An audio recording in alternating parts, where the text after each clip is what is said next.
നമുക്കിപ്പം ആദിൽ പാലോട് ചേരുന്നുണ്ട്. ആദിൽ പാലോടുള്ളത് ജാർഖണ്ഡിലാണ്. ആദിൽ പാലോട്, ജാർഖണ്ഡിലും ഒന്നോ രണ്ടോ എക്സിറ്റ് പോൾ ഫലങ്ങൾ മാത്രമാണ് നിലവിലുള്ള ഇന്ത്യ മുന്നണി സഖ്യത്തിന് അനുകൂലമായി പറയുന്നത്.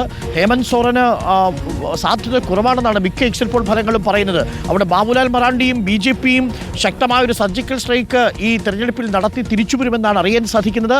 ജാർഖണ്ഡിലെ അവസാന നീക്കങ്ങൾ എങ്ങനെയാണ് ആദിൽ പാലോട്? Good morning.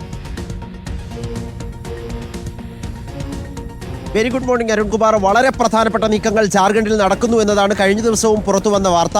ഏറ്റവും പ്രധാനമായി രണ്ട് മുന്നണികൾക്കും ഭീമമായ ഭൂരിപക്ഷം കിട്ടില്ല എന്നുള്ളതാണ് എക്സിറ്റ് പോൾ ഫലങ്ങളിൽ ഭൂരിപക്ഷവും പറയുന്നത്. അങ്ങനെയെങ്കിൽ ചെറുകിട പാർട്ടികൾ, പ്രത്യേകിച്ച് ഈ ജാർഖണ്ഡിൽ തന്നെയുള്ള പ്രാദേശിക പാർട്ടികളുണ്ട്. ജാർഖണ്ഡ് ലോക് താന്ത്രിക് ക്രാന്തികാരി മോർച്ച എന്ന പാർട്ടിയുണ്ട്. അവർക്ക് 1 മുതൽ 5 വരെ സീറ്റുകൾ ലഭിക്കാമെന്നതാണ് പ്രധാനപ്പെട്ട സർവേ ഫലങ്ങൾ പറയുന്നത്. ആ പാർട്ടിയുമായുള്ള ചർച്ചകൾ രണ്ട് മുന്നണികളും ആരംഭിച്ചു കഴിഞ്ഞു എന്ന വിവരം കൂടി പുറത്തു വരുന്നുണ്ട്.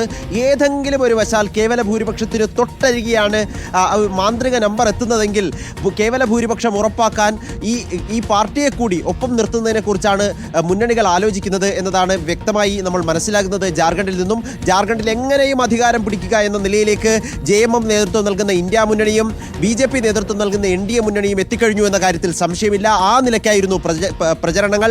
എക്സിറ്റ് പോൾ ഫലങ്ങൾ വരുമ്പോഴും ആർക്ക് മുന്നേറ്റമുണ്ടാകും? പലതരത്തിലുള്ള എക്സിറ്റ് പോൾ, വ്യത്യസ്തങ്ങളായ എക്സിറ്റ് പോൾ ഫലങ്ങളാണ് കഴിഞ്ഞ ദിവസം പുറത്തു വന്നത്.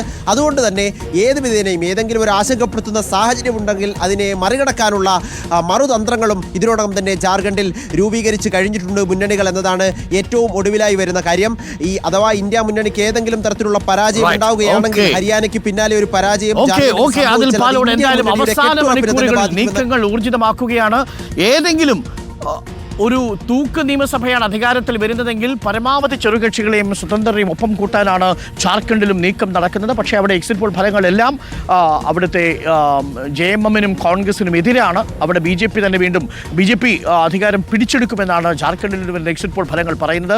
ബാബുലാൽ മറാണ്ടി അവരുടെ തുറുപ്പുചീട്ടായിരുന്നു, വലിയ ആയുധമായി മാറുകയും ചെയ്തു.